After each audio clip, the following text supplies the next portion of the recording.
If I'm talking exceptionally fast in this video, it is because I am trying to get this filmed really quickly while my son naps.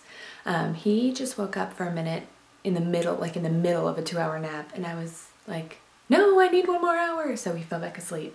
So I'm going to film and try and be as quick as I can. This is the May Beauty Favorites video, so it's June, and I do this monthly where I look back on the month prior, in this case the month of May, and pick out sort of the beauty products that I was loving for the month. I also have one disappointing product in here too. Oh, hello. Here's Grits. Say hello, Grither. This is my favorite beautiful product of 2 other cats. Okay, start with hair. I just gave myself, well, my husband assisted, and I trimmed my hair the other day. My hair is dry as crap. And I'm really on a mission to just make it healthier. So, first favorite, It's a 10 leave-in conditioning spray. This one says sample because it was a sample, although this is the full size. So I guess hairstylists just get swanky samples when they buy products at the store. This is the best leave-in conditioner I've ever used. It smells incredible.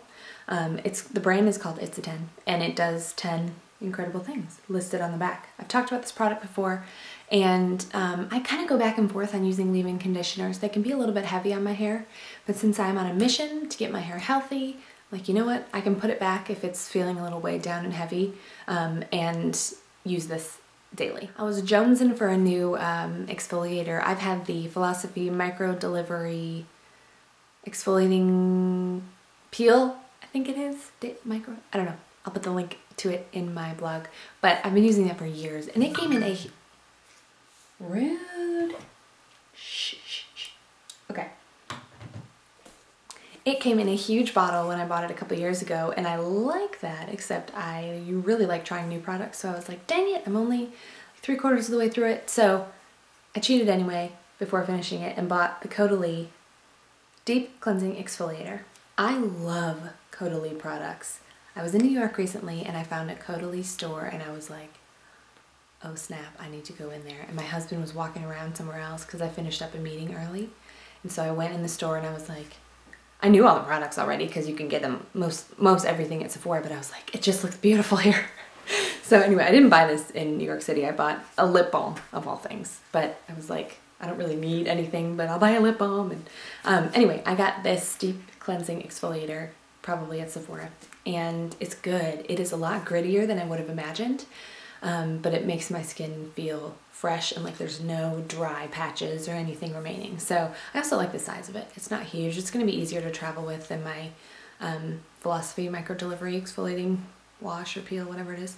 I like it a lot. So, okay. I really try to like drugstore eyeshadows. And every once in a while, I'll come across one that I'm like, this is stinking good. But they just do not work as well for me, primer or not, than some of the professional or like high-end brands. I don't know what it is, but I'll use let's say a Revlon shadow in the morning or L'Oreal or something with my typical primer that I use with my other brands of eyeshadows, and it'll go on okay. I have to work a little bit harder to mix it together nicely, like blend it out. But by midday, I'm just like, what is going on? I don't know what it is. I really want to like them, and I honestly don't think there's that big of a difference between them. And I've been told if you use a primer, an eyelid primer, it doesn't matter the quality of eyeshadow, but I am now starting to disagree with that statement. So anyway, I would love to find like drugstore versions of all of the products that I have from like MAC or Smashbox or whatever that work just as well, because I'm like, it's eyeshadow. How complicated could it be? Anyway, so I haven't had luck, although I saw this palette by Revlon. These are cream shadows. This is, what shade is this? Not Just Nudes. And I was like, I actually didn't know they were cream. And I looked at it, and then I discovered they were cream, and I thought, those are really beautiful. We could work with this. So I opened it up. They're a lot smaller than I would have thought. The little pods, it's pretty shallow, but you typically don't need a lot of cream shadow. And it was cheap. I don't remember how much it was, but it was cheap. Cheaper than any other high-end cream shadow. They're fantastic. I was very pleasantly surprised, and I thought, well, daggone, I found something. So I have been using this shade mostly for my base, and then I hit under my eyebrows with, and sort of the inner corners of my eyes with this really light shade. I haven't ventured into these two yet, but one day I'm gonna try doing this all over my lid and then try and put that in my crease all with my finger, because that would just be great and easy for summer. So I'm wearing this on my eyes today. If they're a little bit more reflective than usual, it's because it's a shimmery cream shadow. These can also be used as a base under dry shadows. So this is fantastic. If you like cream shadows, if you've never used cream shadows, try it, because I didn't think I was ever gonna like them. And I've had a few over the years. I have one shade, I think it's called Birthday Suit by Benefit. It's the creaseless cream shadow that's really great. But these, I would argue, are pretty darn similar. They don't crease at all, and they go on really smooth with your finger and blend in nicely. So these Revlon, what's the name of them? Revlon Illuminance, yeah, cream shadow, and the shade is 710, Not Just Nudes. Pick it up next time you're at the store. I've had some pretty cool opportunities to work with Sonia Kashuk via BlogHer on some campaigns on the blog, if you've seen those, and I genuinely love Sonia Kashuk products. I was looking at her stuff. I love the pink Innocencia fragrance. I cannot stop wearing that. I'm wearing that on my body right now in lotion, and it's great. So I saw she rebranded a bunch of stuff and repackaged, and her packaging's awesome. I saw this. I have been having major under eye concealing issues. I still use my Bobbi Brown corrector in Porcelain Peach. It's still awesome. For some reason, I'm just struggling finding something with the right amount of coverage that brightens my under eyes without looking dry and cakey. I don't know what's going on. I don't know if my under eyes are particularly dry, because I haven't changed anything. But so I saw this really cute pod of concealer. It's called All Covered Up. It's an ivory, and it comes in this glass. It's a really nice container. I'm really impressed. And there's the product, so you can see it's really creamy. You just need one dab of the finger, and a ton comes out. You can see that it is full coverage with not much product at all. So I've been using this under my eyes and love it.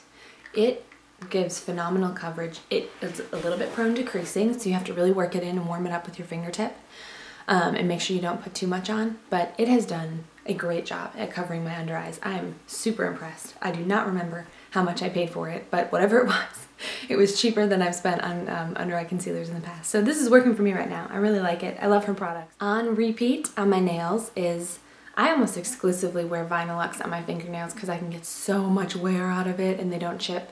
I've been wearing Lobster Roll on repeat. This is Vinylux. So if you don't know anything about this, this is I believe it's available to the public now, but I haven't seen it sold anywhere yet. But Google it, you know, CTG. This is the color, and then it comes with a dedicated top coat that you must use with it. There's no base coat. So what I do is usually 3 layers of color and then 1 layer of top coat, and I'm good for, at the very least, a week. Sometimes there's some tip wear, so the polish will sort of move back from the very tip of your nail. But if it's not a chip, I'm happy, because that doesn't mean it's going to get worse. And then on my toes, I've been wearing Tangerine, which is an Essie shade. It's a really cool, sort of salmon-y pink. It's got a hint of orange in it, but it's not as orange as Tasmanian Made Me Do It, or Peach Daiquiri. I think is oranger. I don't know. Anyway, it's a really nice color. And I typically don't like my fingernails and toenails to match identical. These are pretty close. This one's a little bit orange. You can especially see as you compare it to the two. But it's been a fun, bright combo for summer. A disappointing product, I cannot believe this just annoys the crap out of me, is the City Escape Berry Vanilla Cream Shower Gel. It ain't cream, first of all. It's just a gel. Oh, maybe it's supposed to be berry and vanilla cream. Anyway, it's the Ulta brand. I was like, I don't need a fancy shampoo or shower gel. I do need a fancy shampoo. I don't need a fancy shower gel. This smells good. I was waiting in line. I just snatched it and threw it in my basket. So it smells fine. It is such a, it's plastic, but it's so hard, you can't even squeeze it. There's absolutely no squeezability to it.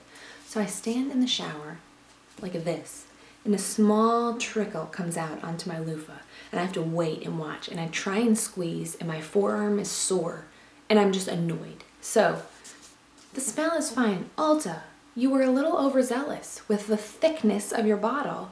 It feels good, I guess, but it doesn't matter. You can't use it. So I just take the cap off now and pour it on my loofah. And so I'm pouring way too much on there, but I'm trying to power through this so I never have to use it again. So don't get these. They need to go back to their old stuff that was like Bath & Body Works squeezability. Like it's just a thin enough plastic and you can squeeze it out in a second. You don't have to twist the cap off and pour it on your loofah. So this was the disappointing product for me. That felt really frantic on my end. I hope this comes across not quite as frantic when you're watching it. But like I said, those were just my favorite either new discoveries or just products on repeat for the month of May. If you want to see any other favorites videos, you can go to my YouTube channel and there's an entire section dedicated to them titled Favorites Videos at the bottom of the page. So you can check those out there. Have a wonderful day and I will be back with another favorites video in July.